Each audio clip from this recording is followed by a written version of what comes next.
Oi, meu nome é Aníbal.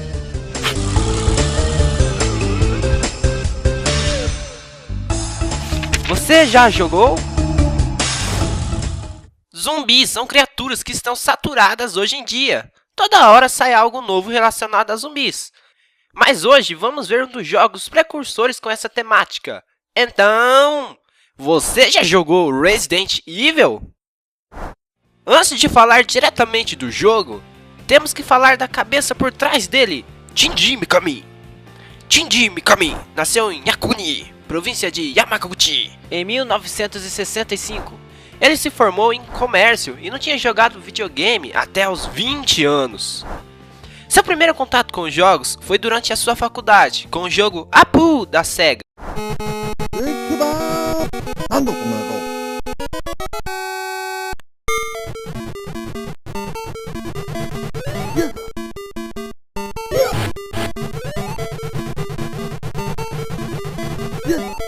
Depois disso, ele começou a acompanhar o mundo dos jogos eletrônicos. Mas isso não foi o bastante para ele querer trabalhar nessa indústria. Até que, um dia ele foi convidado para ir a uma festa de promoção de produtos da produtora de jogos Capcom. Mikami foi a negócios, mas conversou com os produtores como era o trabalho deles. Então, a partir daí, Mikami decidiu que iria trabalhar nessa área. Foi admitido pela Capcom em 1989, mas como ele não tinha conhecimento sobre programação, ele trabalhava mais como planejador e conselheiro de produção. O primeiro jogo em que ele esteve envolvido foi Capcom Quiz Hatena no Daibokan para o Game Boy, lançado em 1990, que é um jogo de quiz sobre personagens da Capcom. Durante o tempo, Mikami com seu talento foi crescendo na empresa. Ele trabalhou em jogos como Uma Cilada para Roger Rabbit,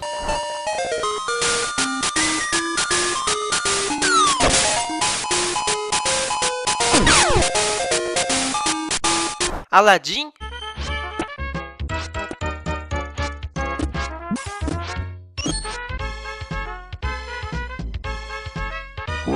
e Golf Trip.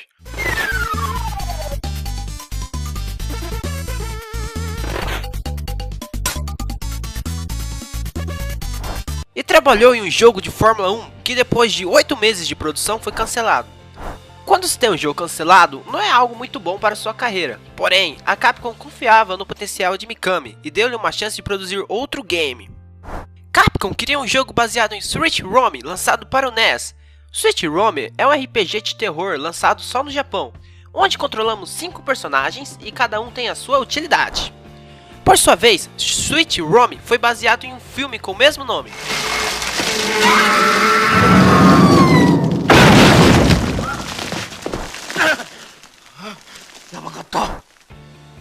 Inspirado por esse game e filmes de terror naquela época, Shinji Mikami começou a elaborar o seu jogo. Inicialmente, seria um jogo em primeira pessoa. Só que desistiu da ideia, pois queria algo no estilo de Alone in the Dark, que era um jogo de terror em terceira pessoa, lançado em 1992.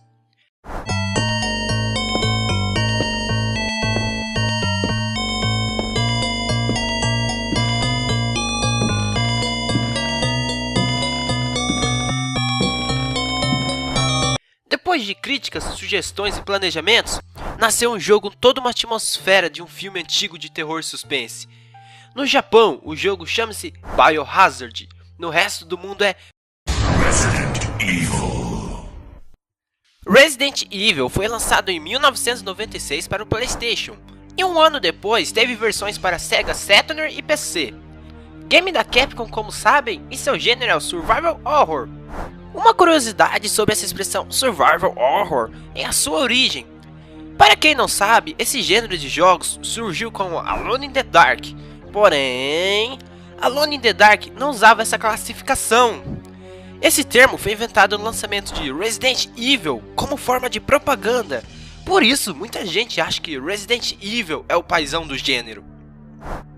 O jogo possui cutscenes com atores reais na introdução e no final. Na época era legal, mas a má atuação faz ficar mais para o lado cômico do que aterrorizante.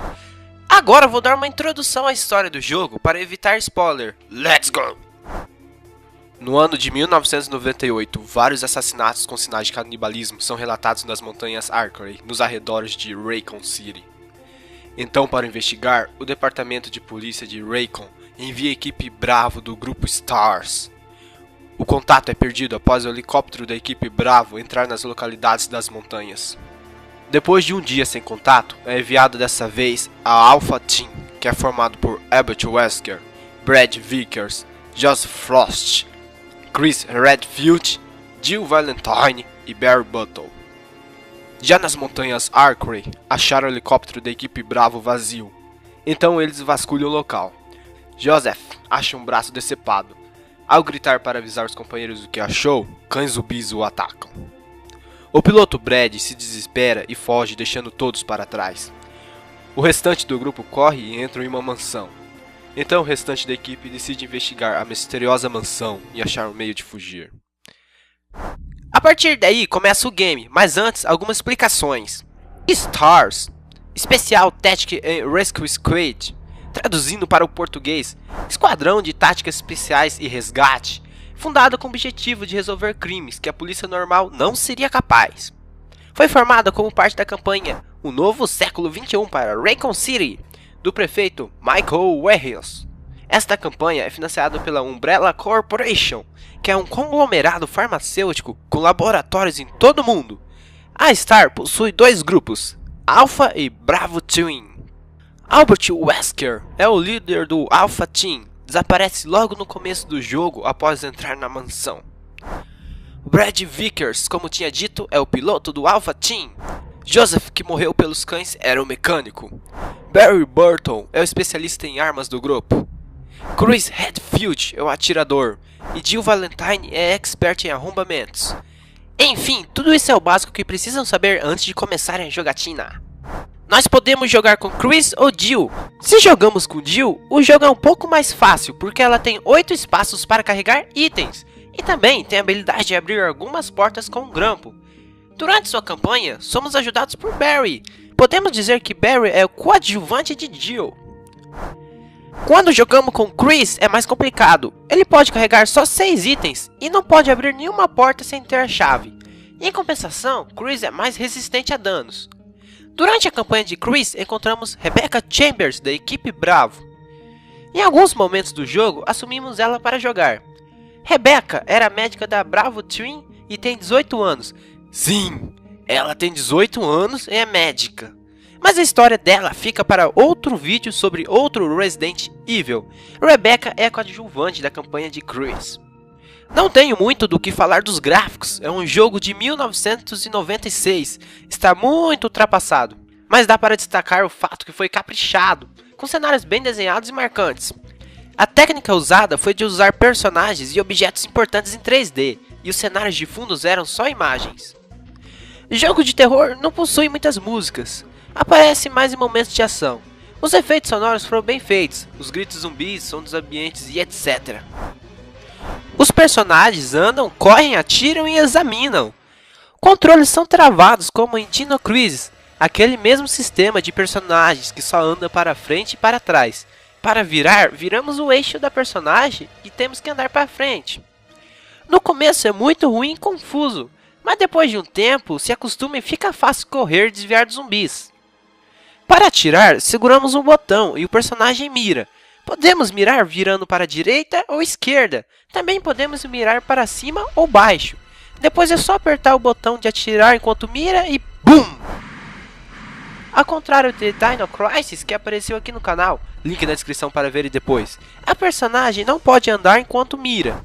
Aproveitamos que estamos falando disso, o game possui pouca munição, então é bom atirar somente nos zumbis que não podemos desviar. As armas presentes no jogo são a pistola, a espingarda, Magnum, que é um revólver fortão, a faca de combate e a bazuca. A bazuca tem 3 tipos de munição: a explosiva, a ácida e a de fogo. Os outros itens usuais são spray de primeiros socorros, que serve para curar, é óbvio. Também temos as ervinhas. Todo mundo que vê essas ervas leva para o mau sentido. Ervas. São 3 tipos de ervas. A erva verde cura, a vermelha faz nada e a azul cura envenenamento. Elas podem ser combinadas para aumentar seus efeitos. Existem baús que ficam nas salas calmas do jogo, junto com a máquina de escrever, que serve para salvar.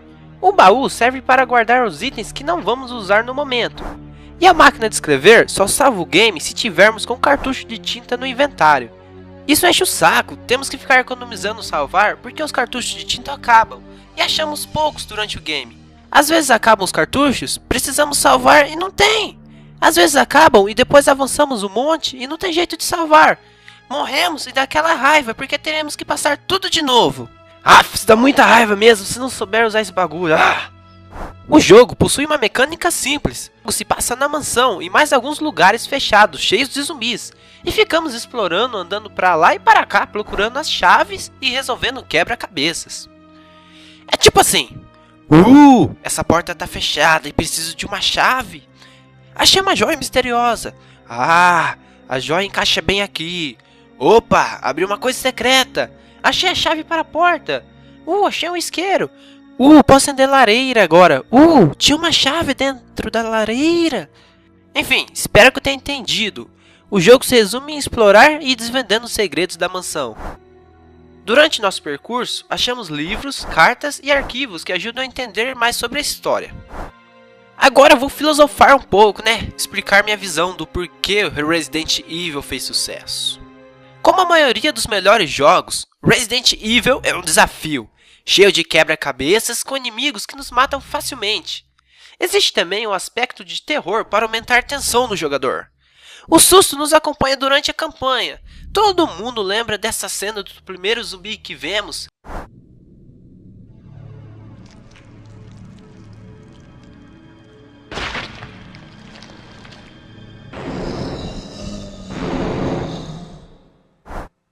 E também dessa parte maldita que o cachorro quase nos faz infartar.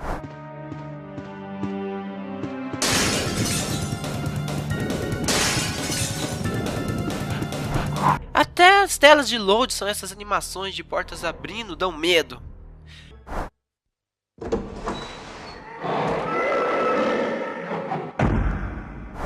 Misturando o clima tenso com os enigmas, o jogador se prende ao jogo. Pois o ser humano gosta de desafio. Superar um desafio nos faz pessoas melhores. Isso tá no instinto da gente. E Resident Evil nos atrai por ser um grande desafio e nos deixar tensos com medo. Isso que faz ele ser um sucesso. Faz com que a gente queira terminar para mostrar o que superamos. Essa é a minha opinião, pessoal. E agora vamos ver algumas curiosidades sobre o jogo para terminar o vídeo. Game Boy Color receberia uma versão de Resident Evil, mas foi cancelado por não aparentar ser muito bom. Resident Evil seria em primeira pessoa como eu tinha dito antes, mas mudaram de ideia. Esta é uma imagem conceitual do beta do game. Como podemos ver, existem dois personagens que não apareceram na versão final do jogo. Geyser seria um cara com partes cibernéticas e Dewey um cara negro e alto. Zumbis teriam sangue verde. Talvez o jogo teria a opção de Cope. Alguns lugares não tem na versão final, e os zumbis estão em outros lugares e alguns itens não foram usados. Essas são as curiosidades que posso contar sem dar spoiler. Também foram lançadas outras versões do jogo, coisa que a Capcom sempre faz. Essas versões sempre vêm com algo extra. Ainda para o PS1 foi lançado Resident Evil Director's Cut, que mudava pouca coisa da original, como ângulos de câmera. Também lançaram Resident Evil Director's Cut DualShock Version, que é a mesma coisa do jogo anterior, mas com a possibilidade de usar o DualShock.